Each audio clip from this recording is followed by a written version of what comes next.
Praise the Lord. दोस्तों, पिता परमेश्वर की इबादत के लिए आज सुबह हम इकट्ठा हैं। स्वर्ग से परमेश्वर धरती की ओर देखते हैं, अपने संतान की ओर देखते हैं, एंजल्स को ऑर्डर करते हैं, उनकी प्रार्थना की ओर नजर लगाएं, उनकी इबादत की ओर देखें ताकि स्वर्ग खुले हुए नजर आते हैं। दोस्तों, जब हम आराधना करते हैं, परमेश्वर की महिमा हमारे जीवन में उतर के आते हैं। इसलिए गीत लिखने वाला बताते हैं, परमेश्वर पिता परमेश्वर तू ही है दादा हमारा जीवन का। आइए मिलकर इस गीत को गाकर हम उसकी आराधना करेंगे।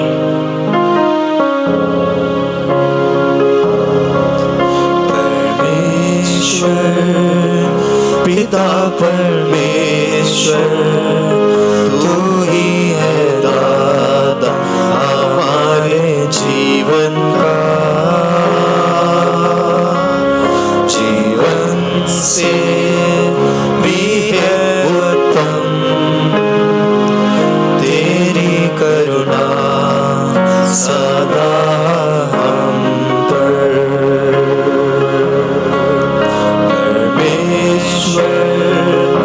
पिता परमेश्वर तू ही है दादा हमारे जीवन का। जीवन से भी है उत्तम तेरी करुणा सदा हम पर। बंजर जमीन से तू गाता है फसल, सूखी नदी से तू बहाता प्रेम जल। बंजर जमीन से तू गाता है फसल, सूखी नदी से तू बहाता प्रेम जल। ये आसमां और ये जमीन गाती हैं तेरी महिमा। ये आसमां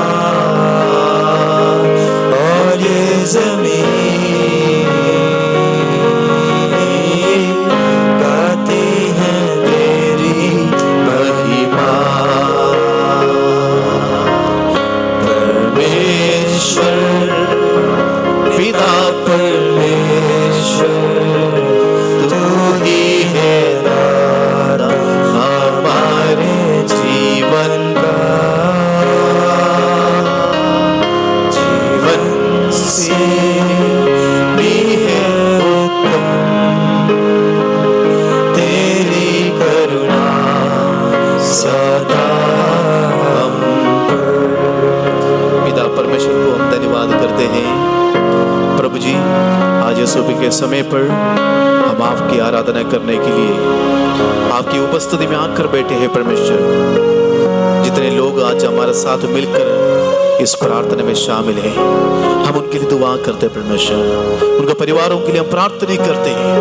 यीशु के नाम से आज सुबह आप अपने वचन से हमसे बात करें। प्रभु जी, पवित्र आत्मा हमारा मनों से, हमारे हृदयों से, हमारे दिमाग से तू बात करे। परमेश्वर, धन्यवाद करते हैं।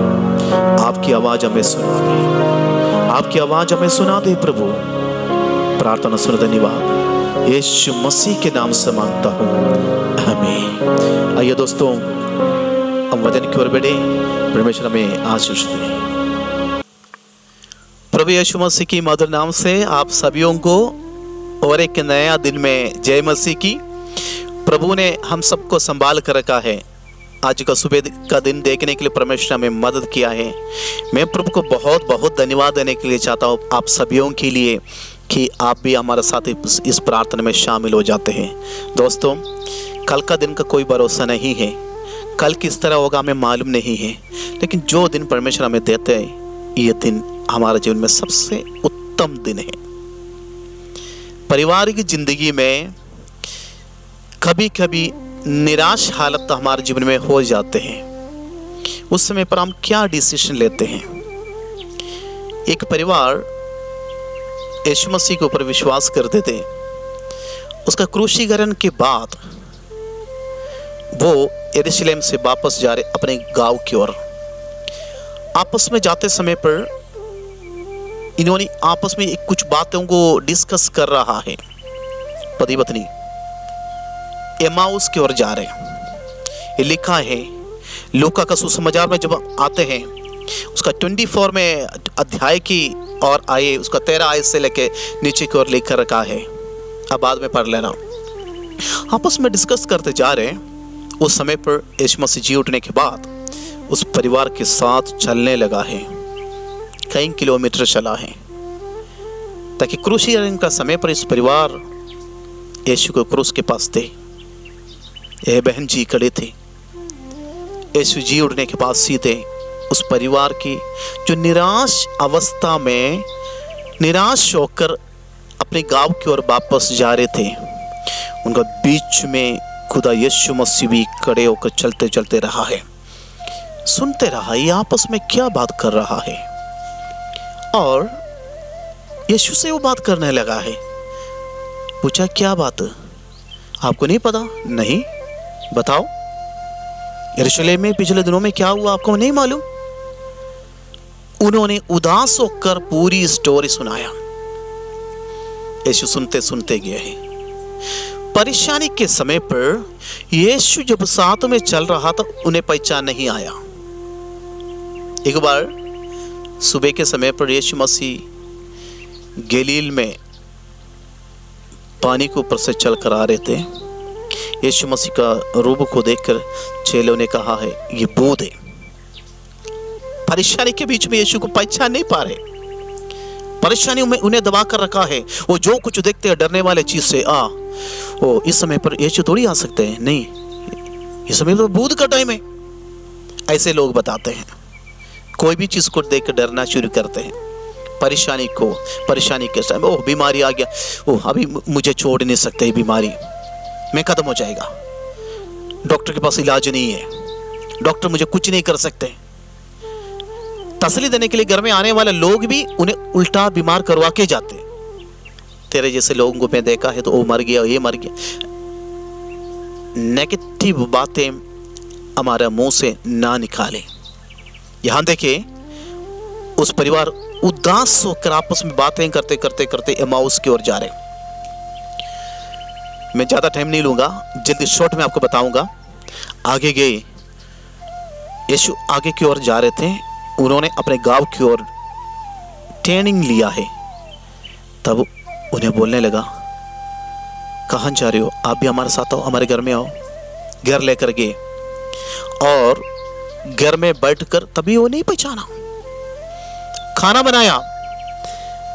खाना खाते समय पर देखिए 24 का 30 में लिखा है वहां पे वो भोजन करने के लिए साथ बैठ गया तो उसने रोटी लेकर धन्यवाद किया है। कौन?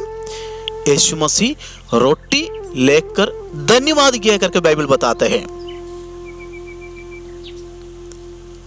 रोटी लेकर धन्यवाद करते समय पर इस परिवार को भी वही रोटी से कुछ दिया है। तुरंत उनका नजर खुल गया है। मैं नहीं बता रहा हूं, बाइबल बता रहे हैं। आप वहां पर देख लेना। उन्होंने आपस में कहा है, और स्टोरी वहां पर आपस में सुनाने लगा है। तब उनकी आंखें खुल गई। यीशु मसीह धन्यवाद कर रोटी जब दिया उनकी आंखें खुल गई। दोस्तों आजकल क्या होते हैं, हमारे पास आंख तो है, हम कुछ चीजों को पहचानने में पीछे हट जाते हैं। हम नहीं पहचान सकते। यीशु साथ में आने से पहचानते नहीं है। यीशु घर में रहने से पहचानते नहीं है। अरे यीशु नहीं है, ये नहीं है, ये नहीं, वो नहीं सकते, ये क्यों नहीं हो सकते। जब रोटी तोड़कर धन्यवाद वो तभी याद आए, अरे ये तो यीशु मसीह है। रोटी खाने से पहले प्रार्थना किया। कितना परिवार में है? आज मैं आपसे पूछने चाहता हूँ, खाना खाने से पहले कितना लोग प्रार्थना करते हैं? आपकी बच्चा आपको देखते हैं। आप एक मॉडल बन जाएं, प्रार्थना करने वाला परिवार बन जाएं, इबादत में सभा में जाने वाला परिवार बन जाएं। इतवार के दिन सुबह के समय पर फिल्म देखने वाला लोग बहुत ज़्यादा है। हाँ, यीशु नहीं, आज नया पिक्चर आया, वो पिक्चर देखने के लिए जाना। दोस्तों, हम ऐसे दुनिया में जी रहे, हम जरूर अपने बच्चों को सिखाएं। दुनिया में हम बेशक जी रहे हैं, थोड़ी टाइम का जिंदगी है, लेकिन टाइम हम परमेश्वर को देना जरूरी है। उन्होंने जब यीशु मसीह धन्यवाद कर रोटी एक कैफा और एक क्लेफा उनका परिवार को दिया है, उनकी आंखें खुल गया। दोस्तों, एक सवाल है आज, हमारी आंखें कब खुलेगा? हम प्रभु को कब पहचानोगे? दुनिया की चीज़ों के पीछे लालची होकर हम घूमते रहते हैं। हम प्रभु को दूसरा स्थान देते हैं, बाकी सभी चीज़ों में पहला स्थान देते हैं। हमारे घरों में, हमारी प्रार्थना जिंदगी में हमारी आंखें खुलना जरूरी है। यीशु को घर में लेना जरूरी है। परेशानी के समय पर यीशु को साथ में लाना जरूरी है। पारिवारिक जिंदगी में हमारे मिडिल में यीशु मसीह होना जरूरी है दोस्तों, तब हमारी आंखें खुल जाएगा। जिस परिवार खुदा के साथ चलते हैं, जिस परिवार में प्रार्थना चलते हैं, उन परिवारों के लिए मैं धन्यवाद देने के लिए चाहता हूं, ताकि आपकी आंखें, मन की आंखें, हमारे मनों की आंखें खुल जाएं कि परमेश्वर के वचन क्या कहते हैं, उसको पहचानने में और आगे बढ़ते जाएंगे। उसके बाद क्या किया है? उन्होंने यरूशलेम छोड़कर एमाउस की ओर वापस गया था। जब उनकी आंखें खुल गया है, वो वहां से उठा, दोबारा वापस चले गए यरूशलेम की ओर। चेलों के साथ मिलकर सेवकाई में लग गया है। लोग आजकल क्या कहते हैं? सेवकाई छोड़कर अपने अपने काम में वापस जाते हैं, उदास होकर वापस जाते हैं। आपके लिए आज का संदेश है, पवित्र आत्मा आपकी आंखें खोलने के लिए जा रहे हैं। पवित्र आत्मा आपको एक नया बिगिनिंग देने के लिए जा रहे हैं। पवित्र आत्मा आपकी वो दिल की आंखें खोलकर एक वचन की वेदारी आपके जीवन में देने के लिए जा रहे हैं। उठो, चलो वापस उस सेवकाई में, जहां पर यरूशलेम की ओर इस परिवार वापस जाने लगा। जाकर चेलों के साथ मिलकर सेवा करना शुरू कर दिया है। हालेलुया। जब आंख खुली जाते ना, हम अपने घर की ओर सोने के लिए नहीं जाते हैं। आंख खुल जाते हैं ना, परमेश्वर की सेवा के लिए निकलते हैं। आंख खुल जाते हैं, यीशु के साथ जीने के लिए, मरने के लिए हम तैयार हो जाते हैं। धन्यवाद करता हूं मैं आप सभी के लिए। मन की आंखें खोल करके खुदा को पहचाने, वो कितना अच्छा है। निराश होकर वापस घर में गया हुआ परिवार के साथ यीशु मसीह गया, घर में रहा, आंखें खोल दिया, वो वापस सेवा के लिए निकल गया। आंख खुलने के बाद आज भी हम वापस गया नहीं गए होंगे, सेवा किया नहीं किया होगा। आज मौका है, सुबह परमेश्वर मेरे स्वर आपसे कहते, बेटा तेरे आंखें खुलने के लिए, तेरे परिवार की आंखें खुलने के लिए जा रहे, मेरी सेवा की ओर वापस जाए। हालेलुया। धन्यवाद करता हूँ परमेश्वर को। क्यों ना आज सुबह के समय में परमेश्वर से हम प्रार्थना करें। यीशु मसीह के नाम से पिता परमेश्वर हम प्रार्थना करते हैं, हमारा सारे परिवारों के लिए हम दुआ करते हैं। ये एमाउस की तरफ गया हुआ क्लेफा और उनके परिवार की आंखें खुल गया। खुदा हमारी आंखें, मन की आंखें खुल जाए कि तेरे वचन को हम जान सकें। यीशु के नाम से सेवा में बढ़ते जाने के लिए, दोबारा सेवा में आने के लिए हमें इस्तेमाल करें प्रभु जी। हम निराश होकर दुनिया की ओर वापस गया तो हमें आज वापस लेकर आओ परमेश्वर। तेरी वचन हमारे मन की आंखों खोलने के लिए जा रहे, मैं उसके लिए धन्यवाद करता हूँ। आज उस सुबह के समय पर तेरी वचन हमारे हृदय में एक दिया का समान जलते रहे, ताकि अंधेरे में चलने वाले लोगों को यीशु की रोशनी को दिखाने के लिए प्रभु आपके दास और दासियों को तो इस्तेमाल करें। नया एक सेवकाई सौंप दे, नया एक ताकत के साथ हमें वापस भेजें कि हम जाकर आपकी सेवा कर सकें। प्रार्थना सुने धन्यवाद करते हैं, यीशु मसीह के नाम से मांगता हूँ, आमीन।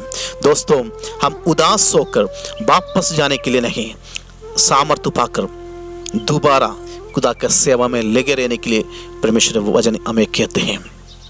आइए अपना आप को भी समर्पण करें।